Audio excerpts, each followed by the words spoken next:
మనం చదువు కోసం లండన్ పంపించామా? అక్కడ ఒక స్నేహితుడు తగిలట. బారెట్ లా కోర్స్ లండన్ లో కంటే ఉత్తర అమెరికాలో చాలా బాగుంటుందని చెప్పాట. ఇంకే ఇద్దరు కలిసి అక్కడికి చెక్కేశారు. అక్కడికి చేరిన తర్వాత పర్మనెంట్ అడ్రస్ తెలియపరుస్తానండి. అంటే లండన్ కంటే ఆ ఊరు ఇంకా దూరం ఏమిటండి? అసలు దూరం అంటూ వెళ్ళిన తర్వాత ఎంత దూరం అయినా ఒకటేలేండి.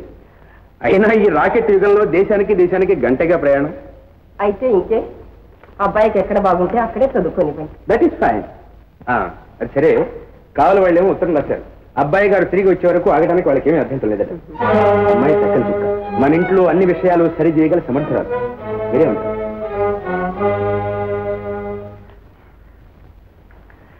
ఓ తీసుకోండి. ఫైన్.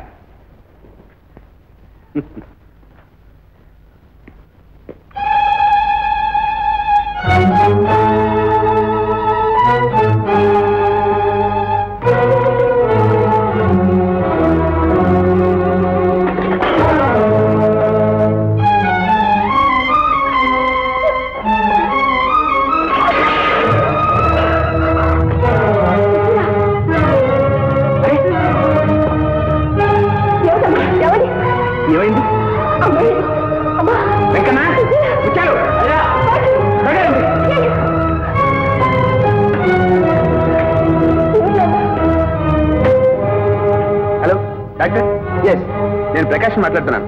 మీరు వెంటనే బయలుదేరి రావాలి. ఇక్కడ సుశీల తెలియదే పడిపోయింది. Yes please, urgent.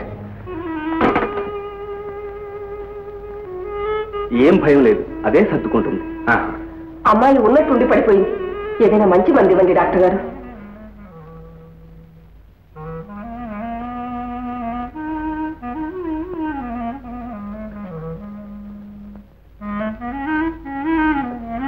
మందులు అవసరం లేదు, విశ్రాంతి బాగా అవసరం.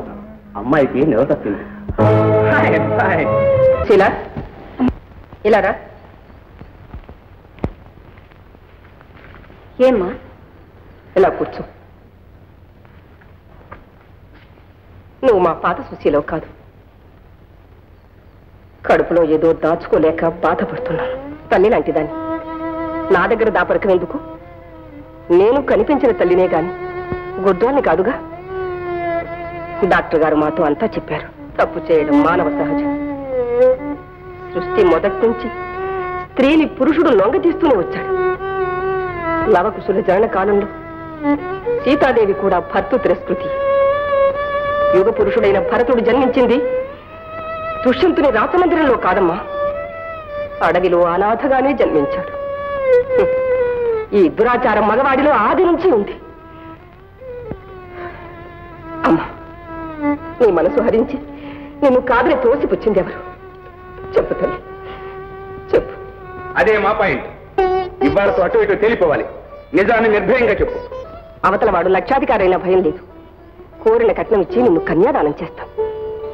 నా బిడ్డగా నిన్ను పంపుతానమ్మా. ఫైన్, బాగా అన్నా. కన్యత్వం పోగొట్టడంతోనే సరిగానమ్మా మగవాడి పూజ. బాధ్యత వహించి బ్రతికున్నంత వరకు సుఖపెట్టగలగాలి. సందేహించు, చెప్పు. చెప్పమ్మా.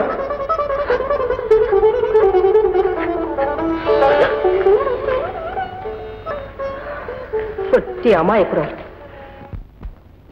Bye bye. ఎక్కడ వచ్చారా?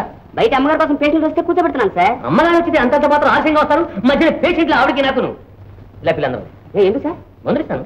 మీరే బాబు రండి. ఏమిటి? నాకు కాదండి, మావాడికండి. పుష్టిగా ఉన్నటువంటి పుల్లలు అయిపోతున్నాడు సార్. కారణం తెలియదు. ఏమిటా జబ్బు? మనమే సార్. నీ వయసు ఎంత? 20 సంవత్సరాలండి. 20 సంవత్సరాలు. పెళ్ళిందా? కాలేదు సార్. అదే టికెట్, అదే జబ్బు. ఇతను వెంటనే పెళ్లి చేసేయి. Next next next. నీకేం పర్వాలేదమ్మా డాక్టర్ గారు. ఏం భయం, అదే పడుకో. ఏంటైనా జబ్బు నీకు? బాబు అయితే చూడ కమా. Next next.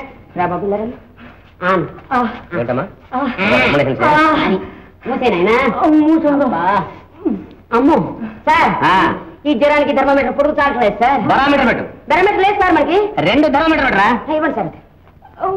ఉండు బాబు, నీకేం పర్వాలేదమ్మా, మేము అందరం ఉన్నాగా. అబ్బా చాటుగా చూడండి బాబు. నాయన అమ్మో సార్. 99 2 తక్కువ 200. 2 తక్కువ 200. 2 తక్కువ 200 బాబోయ్ అవి దీని మందులే లాంకనం పరమౌషధం. వారం రోజులు నువ్వు లాంకనమే చెయ్యాలి. అవును వీడా వీడు వారం రోజులు లాంకనం చేయి. తర్వాత కనబడు బాబా అయితే నేను రాలేనేమో బాబా. రాబోతే జబ్బు కుదిరిందనమాట.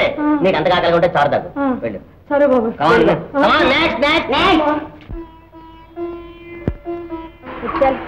ఏమిటిది? కనపడ్డాలా? అమ్మగారికి మందు. ఇంకా టైం అవ్వలేదుగా. వేళ అయితే నేనే తీసుకెళ్ళిస్తాను. అమ్మగారు నన్నే తెమ్మన్నారు. అవునమ్మా నేనే తీసుకురమ్మా.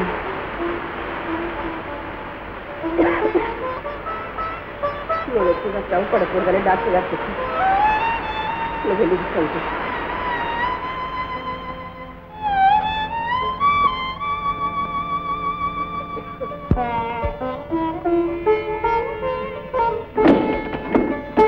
సుశీల ఏమ్మా?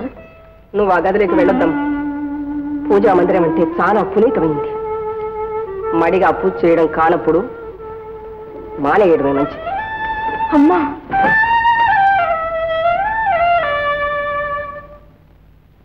పచ్చన్నింటి ఇంట్లో నువ్వు ఇలా క్షోభపడడం ఎవరికి శ్రేయస్కరం కాదమ్మా. మొన్నటి నుంచి నువ్వు అన్నం కూడా ముట్టడం లేదని ముత్యాలు చెప్పింది. దాగని నిజాన్ని ఎంతకాలం దాచుకో. నీ కన్ని పరువు కాపాడుకోవడానికి నిజం చెప్పకూడదమ్మా. నేను కూడా నీకు పరాయిదాన్నేనా? అందరికీ అబద్ధంలా కనిపించే నిజం నేను చెప్పిన ప్రయోజనం లేదు. ఎందుకు అలా అధైర్యపడతావు? అవసరమైతే మా ఆస్తిలో సగం ధారపోసేనా నీ కాపురం నిలబెడతామని చెప్పాంగా. అమ్మా సుశీల, రోజు రోజుకు నీ కడుపులో పెరుగుతున్న పాపను పాపంగా మార్చుకుంటా. అమ్మా అదే మేము అడుగుతున్నది. ఈ పాపానికి బాధ్యుడెవరు చెప్పు. వాడిని కాల్చి పారేస్తాను. చెప్పమ్మా. వారెక్కడ లేరు. ఎక్కడున్నా సరే కట్టి తెచ్చి నీ కాళ్ళ ముందు పడేస్తాను. అసలు వాడి పేరేమిటి? ఆ పేరు చెప్పి వారి కుటుంబంలో కల్లోలం కలిగించలేను. ఇందులో కల్లోలమే ఉందమ్మా. కావాలని చేపట్టినప్పుడు లేని వాడి గౌరవం ఈనాడు భారీగా అంగీకరిస్తే మాత్రం పోతుందా? అవును, నువ్వు వాడి పేరైనా చెప్పాలి, లేదా శాశ్వతంగా మాకు దూరంగానైనా ఉండాలి. అంతేకాని హద్దులు దాటి మర్యాద చేయని అమ్మాయిలకు మా ఇంట్లో స్థానం లేదు. బాబు గారు అట్ట మాట్లాడకండి. కన్న తండ్రిలాగా ఆదరించిన మీరే నన్ను దూరం చేస్తారు. నేనేం తప్పు చేయలేదు. నేనేం తప్పు చేయలేదు. అయితే నిజం ఏమిటో చెప్పు. చెప్పమ్మా. చెప్పకపోతే నా మీద ఉండు. మాట్లాడవే. ఎవరది? వారు వారు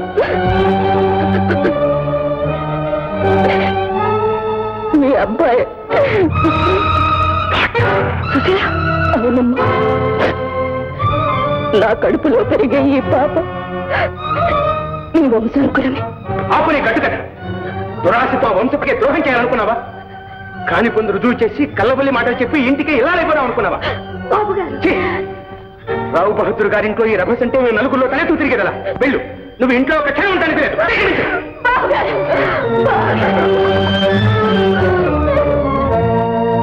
బాబు గారు, బాబు గారు, నన్ను తరమేయకండి. ఒక దిక్కులేని గర్భవతిగా మిమ్మల్ని ప్రార్థిస్తున్నాను.